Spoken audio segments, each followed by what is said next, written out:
جس کے پیشاب میں انفیکشن ہو، سوزاک ہو یا گردے کی وجہ سے، پتھری کی وجہ سے پیشاب میں تکلیف ہو، جلن ہو، اس کو تکلیف اور جلن اگر ختم کرنا چاہتے ہیں تو کلمی شورا 50 گرام، اندر جاؤ 50 گرام، کباب چینی 50 گرام، ہلدی 50 گرام، جو کھار 50 گرام، سہاگا بریاں ہو 25 گرام، باریک پیس کر چھوٹا چمچ چھوٹا صبح دوپہر شام دودھ کی لسی پانی کے ساتھ استعمال کریں۔ میرے ساتھ قصور کے ایک شیخ صاحب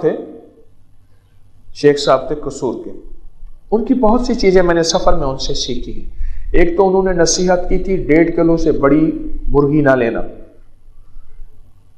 1.5 کلو مرغی ہے نا، یہ برائلر مرغی، کہنے لگے 1.5 کلو، 1.25 کلو اور 1.5 کلو سے زیادہ لوگ ہیں، ساری چربی ہوگی، مرغی نہیں ہوگی۔ ان کی ایک چیز بتانا چاہ رہا ہوں آپ کو جوتے کے بارے میں۔ کہنے لگے مجھے پیشاب شروع ہو گیا، اتنا پیشاب، سارے ٹیسٹ کلیئر، کوئی بھی میرا ٹیسٹ سب چیز ٹھیک ٹھاک، لیکن پیشاب جو ہے، پیشاب وہ بہت زیادہ آتا تھا۔ کہنے لگے ایک دفعہ ہمارے ہاں لاہور میں، وہاں گڑی شاہو ہے، اینکوں کی دکانیں ہیں، میری اینک کی فریم خراب ہوئی، وہاں بنوانے میں گیا ہوا تھا تو ایک صاحب ملے، مجھے دیکھا بہت کمزور ہو گیا ہوں میں، تو پوچھنے لگے شیخ صاحب خیریت؟ تو کمزور ہو گئے۔ میں نے کہا اسے پیشاب ہے، دن رات آتا ہے پیشاب، اٹھتا ہوں۔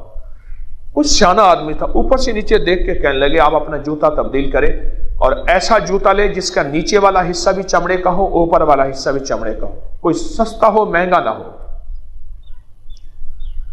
کہا کہ اس کی چھوٹی سی بات ہے، چلو میں نے کہا بڑی چیزوں سے، بڑی دواؤں سے فائدہ نہیں ہوا، اس چھوٹے سے ٹوٹکے سے فائدہ اٹھا لوں۔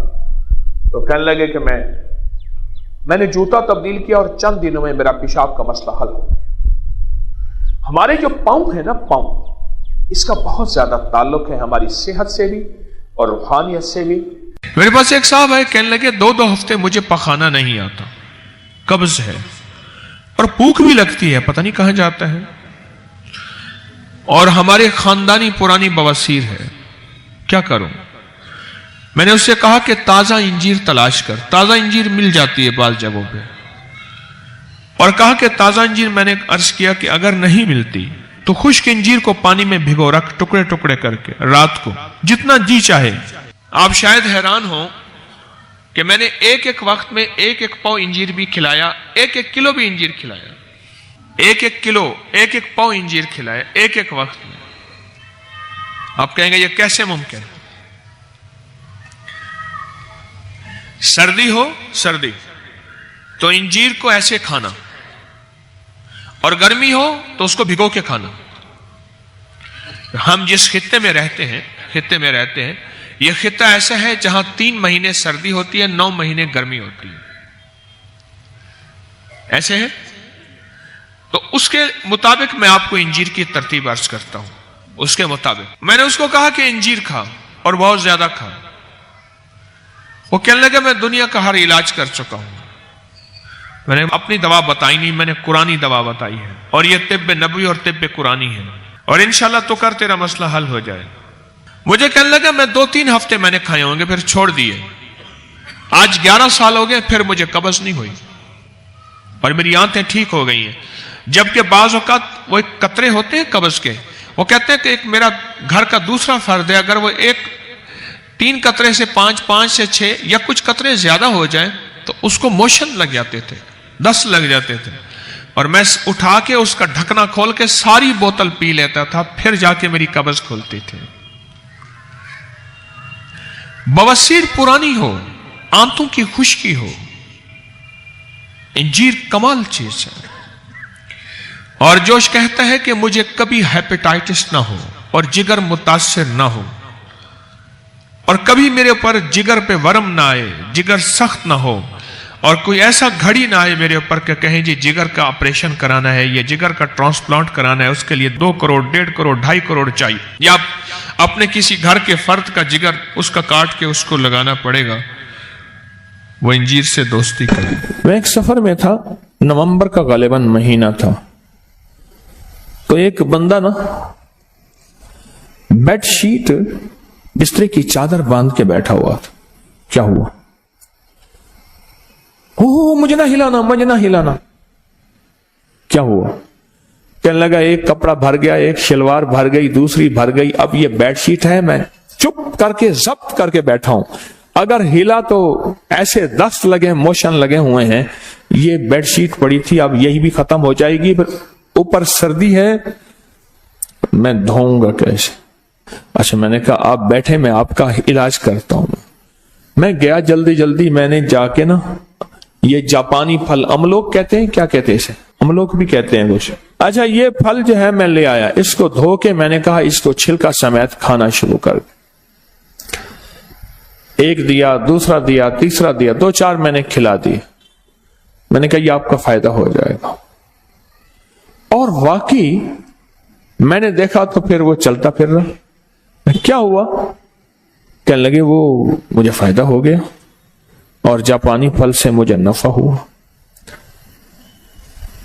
آج کل آیا ہوا ہے ہمارا موسم ہے، اور یہ تو یہ کشمیر اور یہ پہاڑوں کی آپ کے بہت بڑے بڑے درخت میں نے دیکھے اس کے، بہت خوبصورت لگتا ہے۔ معدے کی تیزابیت کا علاج، اپینڈکس نہیں ہوگا جو استعمال کرے گا۔ گلے کی خراش، نزلے زکام کا علاج ہے، یا بھی موسم تبدیل ہوگا نا، اللہ پاک جاپانی پھل لے آتا ہے، یہ موسم تبدیل ہوگا۔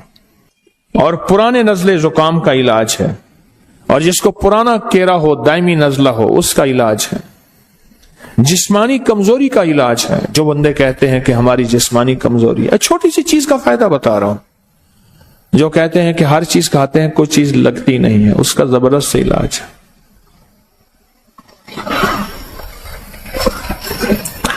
ایک بندہ، میں نے ایک دفعہ ایک چیز کا فائدہ بتایا، اس نے گھر جا کے بتا دیا، کہنے لگا ہاں تیرے پیر نے وہ چیز بیچنی ہوگی اس لیے۔ انہوں نے کہا ابا نہیں، انہوں نے کہا نہیں ہم نے بال ایسے دھوپ پہ چٹے کیے ہیں، سفید کیے۔ ابا کہنے لگا ہم نے بال ایسے دھوپ میں سفید کیے، بھائی پیروں کے پاس بڑے گر ہوتے ہیں، یہ باہر کوئی خود کھڑا کیا ہوگا بندہ۔ یہاں میرے نام کے فلیکس لگے ہوئے تھے، میں نے منت کر کے ہٹوایا، لوگ سمجھتے تھے کہ شاید میری دکان ہے، اور دکاندار مخلص آدمی ہے، اس نے فلیکس لگوا دی ہے کہ حضرت کی چلو نام سے کوئی، اور میں نے منت کر کے اتروا دی ہے، میں نے کہا بھائی مہربانی اتار دے۔ اس نے ایک فلیکس کے بعد دوسرا فلیکس لگوا دیا، ایک پہلے فلیکس ابا والا تھا، ایک گدڑی والا لگوا دیا۔ لوگوں نے مجھے کہنا شروع کر دیا، انہوں نے کہا جی پہلے ایماندار تھی، اب دکانداری بھی شروع ہو گئی ہے۔ میں نے کہا مجھے تو پتہ ہی نہیں ہے، میں نے بعد میں دیکھا کہ فلیکس لگے ہوئے ہیں۔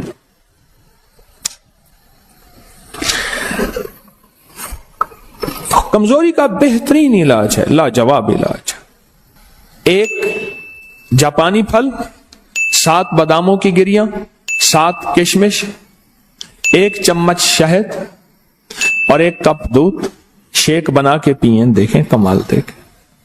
لیکن پہلے یہ باداموں کی گریاں اور کشمش، اس کو پہلے آدھے چوتھائی کپ پانی میں پہلے گھوٹ لیں، پھر دودھ ڈالیں اور شیک بنا کے پئیں، اور اس کا بہترین لبریز لب سوز پیئیں، لبریز بھی ہو، لبدوز بھی ہو، لب سوز بھی ہو۔ کمزوری کا علاج ہے، زبردست علاج ہے، اور جیسے خود خوبصورت ہے ایسے بندے کو، اور جو حاملہ خواتین اس کو استعمال کرتی ہیں ان کی نسلیں ایسی خوبصورت ہوتی ہیں۔ اچھا بینائی کو بڑا فائدہ دیتا ہے، بہت فائدہ دیتا ہے، نظر کے لیے لاجواب ہے۔ کیوں؟ یہ پھل ہوتا وہاں ہے جہاں آلودگی نام کی چیز نہیں ہوتی اور کھاد نام کی چیز نہیں ہوتی۔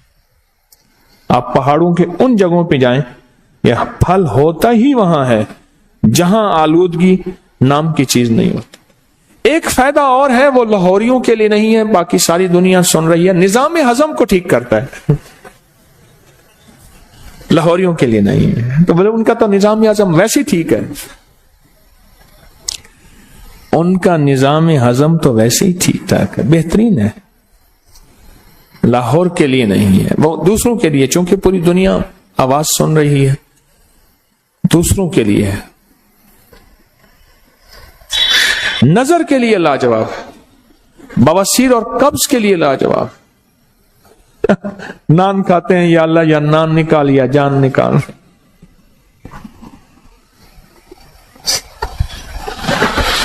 میں سمرقند میں جا رہا تھا، انہوں نے کہا جی کہ ایک بندہ ہے یہ نان بناتا ہے. اچھا، میں کہا بتا.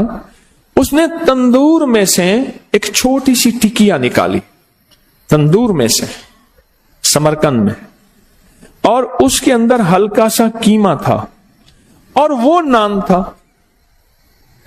اس لیے وہاں نہ بیماریاں ہیں نہ تکلیفیں ہیں، نہیں ہیں، وہ غذائی اور ہیں.